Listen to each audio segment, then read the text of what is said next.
I'm back for another video. I know I said I was going to do like a proper WrestleMania review, but to be fair, I still, like, what I obviously said on the video that I did do, I pretty much still, like, agree with, and I can't really expand on that too much. And obviously, you know, WrestleMania was like a few days ago now, so everyone's probably seen like hundreds of WrestleMania reviews, so I'm not exactly gonna talk about it like properly, but just the fact that, yeah, obviously, as you've already guessed from the video put up, I was actually really disappointed with WrestleMania.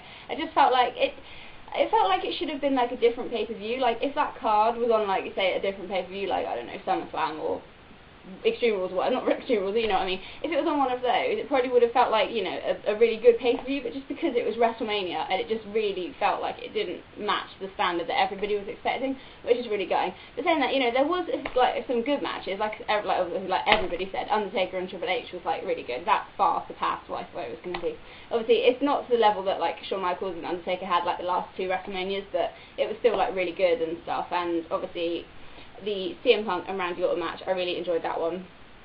I just thought that was like a really good match. It worked really well, obviously going from like Orton's like injury on his leg and stuff, and still like not being able to do the punt and stuff, but still getting the victory. Even though technically it would have been better for CM Punk to get that win to continue the feud rather than Orton just kind of, you know, taking out Nexus and CM Punk and then that's it. But, you know, that's what WWE's like. But obviously, yeah, the things that I thought was a bit weird. Yeah, the World Heavyweight title match going on first just didn't make sense. Like, I mean, why would they put that on first? You know, the whole point was that, you know, Alberto Del Rio won the Royal Rumble and he was supposed to have a spot in the main event at WrestleMania, but then that match was on first, so that must have been pretty gutting. And then the fact that they didn't even have Sheamus versus Daniel Bryan on the card at all for those guys, that must be pretty, you know, because Sheamus, to be fair, is a pretty like big star in WWE. I mean, he's like on Raw like every week, and you know, he's like the US champion, and then he's not even actually on the card. That's got to be pretty gutting, and I know a lot of people are unhappy about that, considering they put that 8-man tag match, which was a complete squash match, you know, on there and a waste of time. So they could have at least, you know, or cut some other things out and put that match on there. But, you know, and obviously, Lawler and Michael Cole, that they completely did that wrong, in my opinion. It should have been just Jerry Lawler completely destroying Michael Cole, you know, not in a really long match or anything. It just reminds me of Bret Hart and Vince from last year, but just, you know, destroying him, and then that was that. But no, they obviously dragged it out, and, like, you know, they've continued it on Raw, and it seems like this feud's going to keep going on, and they should have just ended it there, and, just annoying. But yeah, so yeah, overall WrestleMania was quite disappointing, which is really annoying. I believe he's coming over on Sunday and he wants to watch it, so I'm going to have to sit through it again. But never mind, maybe it will be slightly more enjoyable on the second viewing. But yeah, so no, this will be my Raw review because I've just finished watching it, so I thought I'll, you know, won't do like a whole another WrestleMania review. I'll just briefly talk about bits of it, and obviously I might mention bits again when I'm actually talking about Raw. So yeah, Raw from this week, obviously, it was pretty good. You know, nothing like spectacularly amazing. I didn't think it was as good as last week's Raw, but then obviously that was building up to WrestleMania.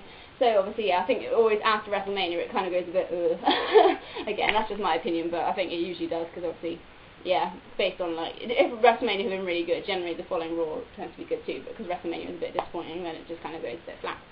But never mind, I really need a drink. I haven't had a drink for a few hours, so my throat's like, but never mind, I'll just keep talking anyway.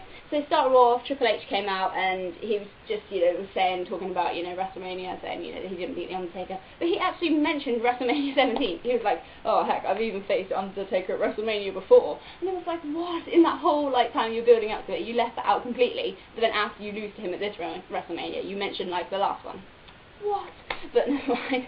So basically he was just saying thank you to Undertaker, and that, you know, if and when Undertaker comes back, he will be waiting for him.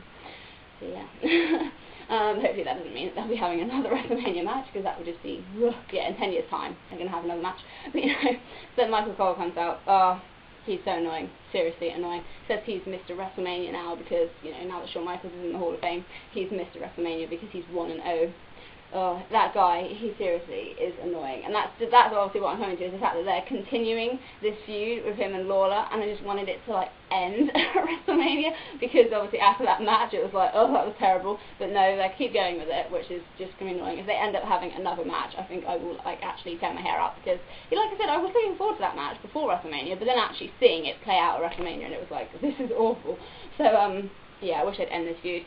But yeah, so he, you know, challenges Jerry Lawler to, like, another, well, you think he's going to challenge Jerry Lawler to another match, but he's actually doing a rematch between Lawler and Jack Swagger from last week's Raw.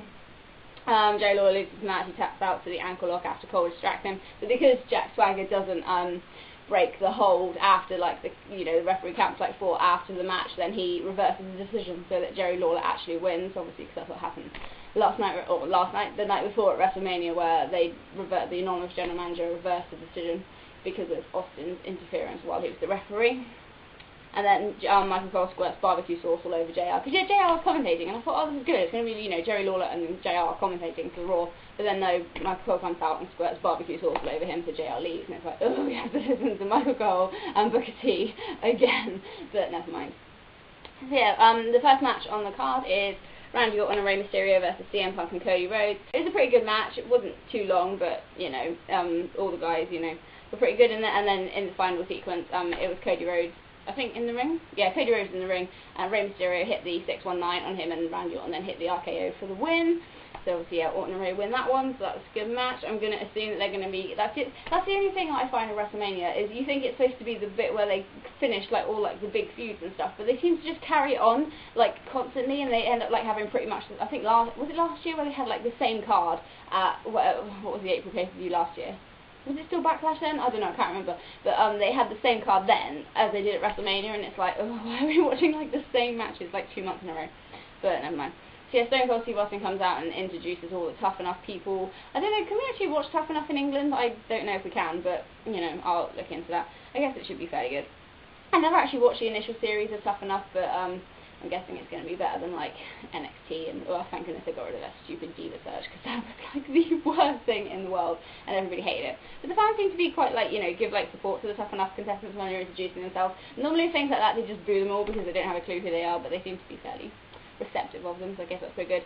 The Miz comes out and, talks about him, being the champion that he won at WrestleMania last night, and he's the best, and they showed, like, the clip from the match where Cena dives over like the railing and like knocks Miz to the floor, and I didn't obviously realise it when I watched it, so didn't wind it back, and didn't really show any replays of like how bad he actually bumped his head on that and got a concussion, so that looked pretty nasty. But yeah, so I can understand then why Miz looked like pretty like out of it at the end of the match, but that doesn't like make up for like the really bad match that they actually had. But yeah, so then Miz kind of says to Austin, oh, do you think you've got like one more match left in you? So obviously fans like really like, yeah, Austin. And then Alex Riley like starts attacking Austin, but then Austin basically pretty much destroys him.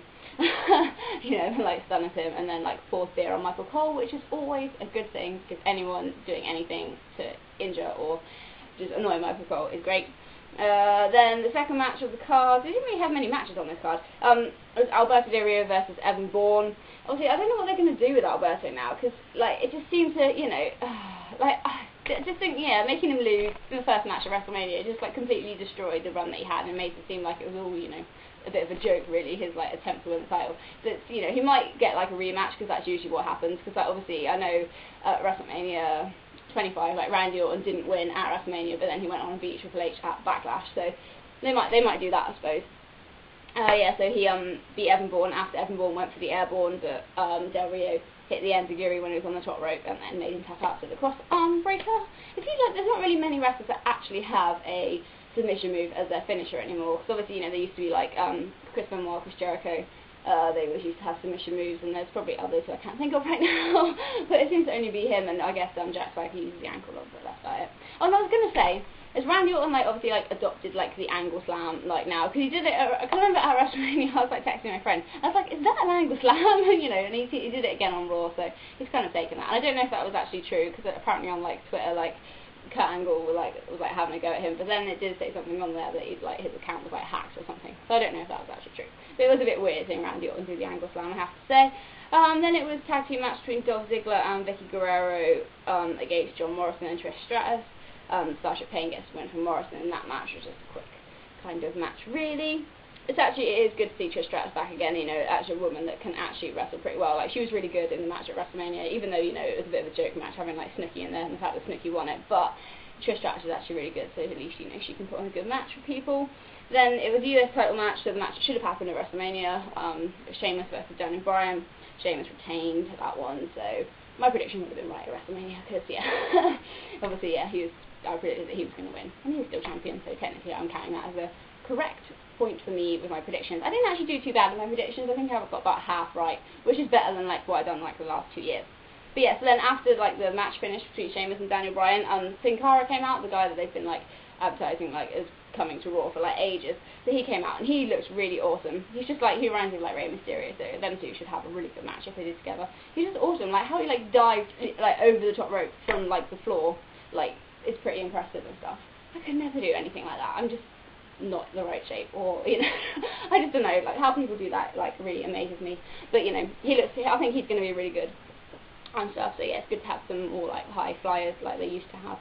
So yeah, that's all good. And then obviously the finishing like, you know, segment was obviously John Cena calling out The Rock. First of all, he came out and like congratulated The Miz and says that he and The Rock have business to attend to. There was like one, like while they're waiting for The Rock to come out there, you can hear like one little kid in the audience saying, "Let's go Cena." Like he's like the only person in the whole building that actually wants Cena. But you know, that was quite amusing to me. So The Rock comes out and says that he respects Cena, which got a lot of boos from the crowd to be fair. But he said that just because he respects him doesn't mean that he likes him. And so John Cena challenges The Rock to a match, you know, he says we've got to settle this.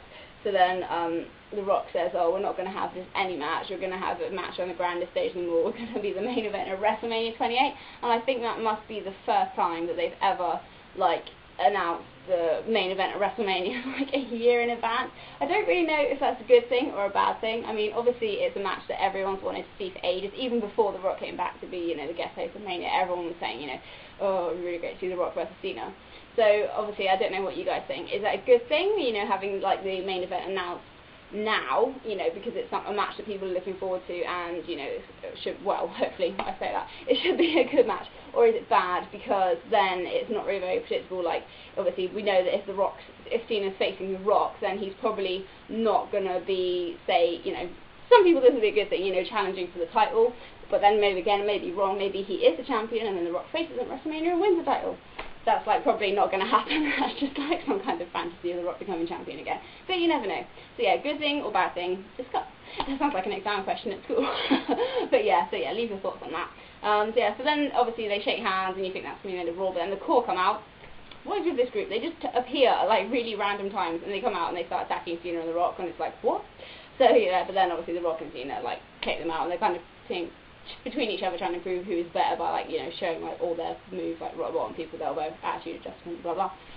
So yeah, and then that finishes the show with them two like shaking hands and then, you know, walking away from each other. So overall it was, you know, a pretty decent episode of Raw, nothing, you know, spectacular. Obviously it's a bit of a, yeah, like I said, shocker, like knowing like the main event to WrestleMania next year already. But you know, it should be pretty good. But yeah, so that was my Raw review, so thank you for all your comments and stuff on my WrestleMania video. It seems that, yeah, it's the general thing that most people didn't like WrestleMania. I saw some people that gave it like a 7 or an 8 out of 10, and I was thinking, well, you're watching the same show, and I even saw a comment on someone's video saying that WrestleMania 27 was better than WrestleMania 17. I mean, you know, I know, obviously, yes, I do defend that pay-per-view a lot, and it's my favourite, but I mean, you must be absolutely blind to think that WrestleMania 17 was, like, you know, worse than 27. Shocking what some people say. And I'm not saying, you know, that my opinion's right, but to be fair, I mean, that's just wrong. So thank you for watching, and I will see you guys next time. Bye!